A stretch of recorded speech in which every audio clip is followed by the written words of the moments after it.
This episode is brought to you by FX's The Beauty Official Podcast. Join host Evan Ross Katz on the official podcast for FX's hottest new series, The Beauty, taking you behind the scenes with its amazing stars as they discuss the show's most jaw-dropping moments. Featuring Evan Peters, Anthony Ramos, Jeremy Pope, Ashton Kutcher, Rebecca Hall, Bella Hadid, Meghan Trainor, Isabella Rossellini, Jessica Alexander, and Ari Grainer. Search FX's The Beauty wherever you listen to podcasts.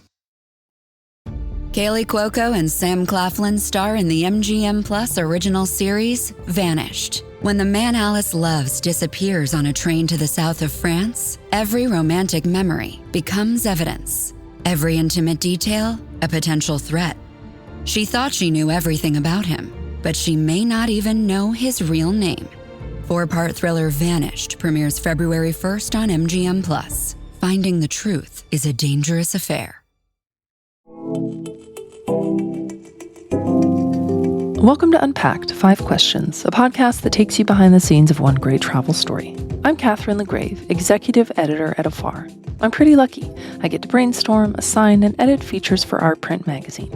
And in our latest issue, we published a series of stories focused on epic trips. You know, the kind of trips that push you outside your physical and mental comfort zones. The challenging, thrilling, complicated ones. For the next 4 weeks on Unpacked, 5 Questions, I'll be interviewing the writers and photographers who took and shared these trips to understand what it was like, the moments they're still thinking about, and what they wish they'd known before their trip. Kari Medig is one of those photographers. Kari grew up in British Columbia and has spent the past 15 years traveling the world to ski and document the sport, from the iconic Hahnenkamm downhill in Austria to slopes in landlocked Lesotho. Even with all this travel and all this skiing, there's one place that has captivated him: the Balkans. I sat down with Kari to talk about the mountains and resorts and why skiing is a different way into a culture that everyone should try at least once. Kari, so nice to be chatting with you today. Yeah, nice to chat with you too, Catherine. So when did you first travel to the Balkans and why? I was first there in 2004, the winter of 2004. I was a young photographer just looking for new places to photograph in the ski world. And a couple of friends who were ski racers had done some ski racing there, near there, and said it looked really great for ski touring, for backcountry skiing, just where you put on your skins and go up the mountain and ski down. And so I tagged along with them, and we traveled around Bulgaria the first time. And I was just amazed by the scope of the mountains there.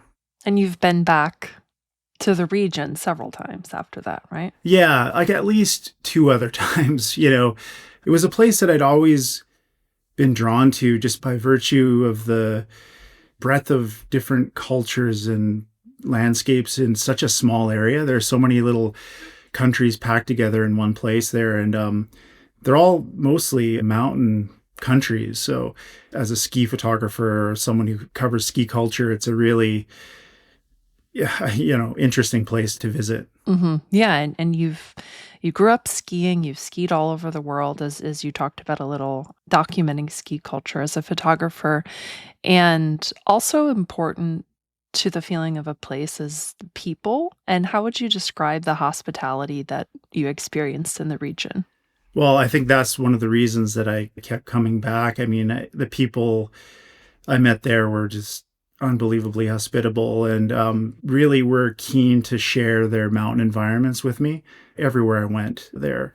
I found that. I remember even the very first time I went to Bulgaria, there was a little cafe in one of the main cities below one of the main ski hills, and there was a cafe owner who I ended up chatting with, and a decade later when I showed up, I went and visited him again. It was like he hadn't moved. A few more wrinkles on his face, but his name was Jivko, and he, it was like the best food in town. And so, I was drawn to the place initially, but it's just his hospitality is what brought me back. Yeah, you speak to the hospitality in the story. And another thing that I was really struck by, of course, paired with the images, is the facts about the scale of these mountains and so many of them being higher than the Swiss Alps. And the photo essay opens with this beautiful shot. I believe it's in Bulgaria, high up, sort of looking like the only person around. And just behind the scenes, I'm so curious how you got that shot or what that day or time was like, if you can bring us there. Sure. Yeah, that was from the first trip. And those were the person in that photo is one of the friends from Canada who I went with. And we were in, I believe, Rila National Park, just ski touring along, and the mountains are very kind of undulating and easy to access. Once you're on them, like getting up them takes a bit of effort, but that's sort of why we do this. Like, it's just that sense of freedom that getting into those places can bring you. And Bulgaria especially had that. Like, there's so many wild places I wasn't expecting in such a small country. So for a shot like that, how far away are you, or how did it actually work? Yeah, I have to carry all my stuff with me. And so I'm basically doing the same thing that the skiers are. And that was slightly different than skiing at a ski hill. That you have to be really self-sufficient with your gear and your equipment. But with that shot, I was just standing on a ridge looking at my friend. And all these images if anyone's interested in the technical aspect, a lot of my work in the ski culture world and realm, I use an old Hasselblad camera with film. And that's what gives it that kind of muted sense of sort of a nostalgic look that I felt really worked well in these countries, actually. So I don't take a lot of gear. It's like one lens, one camera body, and lots of film is basically how I do it. Mm-hmm. How do you know when you want to ski and when you want to stop for a photo? Like, what does that thought process look like when you're out there? That's actually pretty funny. Like, I joke with a lot of my fellow kind of ski photographers that a lot of them have to be in the mountains photographing skiers going through the best snow and the best conditions, which actually makes it so they're not able to ski. Whereas my sort of wheelhouse in photography is more the ski culture. So when the skiing's good, I just ski. And then I'm really more interested in the people skiing and the kind of little stories on the fringes of the ski world are really what I'm interested in. And what about the language barrier when you're in places like this? I mean, people kind of see you with a camera, or you ask, or what does that look like on the ground? Yeah, that's a good question. I feel like, and I've noticed this in many places I've traveled over the years, is that especially in the early trips, the language barrier was worse, but it's getting more and more common, I feel guilty about it, almost to be able to just start speaking English, and especially younger folks can speak to me almost perfectly without an accent in many places. But yeah, a lot of places, there was in particular, I think there's one picture in this photo essay where there's two fellows standing in front of a church being built. And they were actually Greek skiers visiting, I think it was Bjelanica in Bosnia. And there's no ability to speak, but, I think I don't know if it's through sign language or some figuring out a way. They kind of understood what I meant and were cool with the photo. It makes it difficult to get names and things, but yeah. Yeah, and you're also centered on a passion, right? You're there for skiing. You're all kind of there. I can imagine that also makes it easier. So your photo essay spans several countries: Kosovo, Bosnia and Herzegovina, Bulgaria. What's a ski resort you'd love to spend more time in there that maybe you didn't get to spend as much time in? That's a great question. I've been back to Bulgaria a couple times, and there was a ski hill there called Borovets, which seems to have all the ingredients that I like in a ski hill. Like I find myself hanging out in the parking lots, and that's where a lot of people are getting ready. It's the strangest thing. Like, I always do a loop of the parking lots a couple times because there's always someone putting on their ski boots next to their car, and that's how you can develop a rapport. Often there's a great photo there. But that particular ski hill in Bulgaria, it has a very interesting village that has both sort of a very touristy but local vibe. And then up higher in the mountains, you can access, like, actually, which I believe is the highest mountain in the Balkan region, Mount Musala, which you can actually ski up if you have the skills to get up it. It pretty much has it all. So I'd love to spend more time there and see how it's also interesting to go back to places and see how they change over time. Mm-hmm. You mentioned the parking lot, and it really brought me back to my childhood, which is like taking off your boots, clomping through the parking lot, having your skis, and doing that in Austria. And I'm curious logistically, are you bringing your gear? Are you renting skis? What has that looked like in your time through the Balkans? Well, that's a great question because a lot of the times it's a little mix of both. So in this case, sometimes I find it traveling with skis is a unique challenge, and I've had it several times where they don't show up. But I use like a really light touring ski and a ski touring boot that makes it really easy to walk around as a photographer, because so much of what I'm doing is off the skis and kind of wandering around. So it's like wearing normal boots. Also, on the other hand, there's one picture in this photo essay from the parking lot at Bielonica of a woman standing, having a cigarette and she's a ski rental place. And that's actually where I rented skis on that particular trip, because I didn't have mine with me because I decided not to travel with them that particular trip. So I kind of see it as an opportunity for photos and being connected to people, sort of a way of finding subjects, really, is by renting skis. So, yeah. I love that photo. I believe she's in her bathrobe, right? Yeah, that was just a little quick backstory. I showed up. It was my last day on that trip. It was the last morning. I was flying out that afternoon. And I felt it was strange because I felt like I hadn't really gotten like one great shot from that trip. I just, in the back of my mind, I was kind of going through the index of images. Of course, it's all on film, so I can't see them, but it felt like I didn't have that one, that you just can't wait to develop.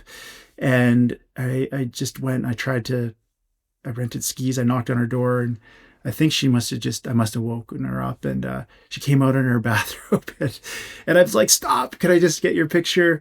She just had a smoke, and for me, it just kind of captured my time there, really.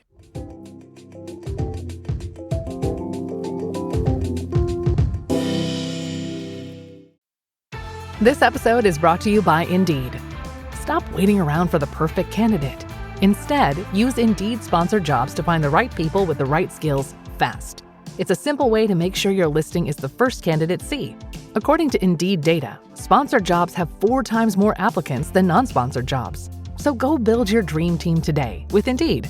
Get a $75 sponsored job credit at Indeed.com/podcast. Terms and conditions apply.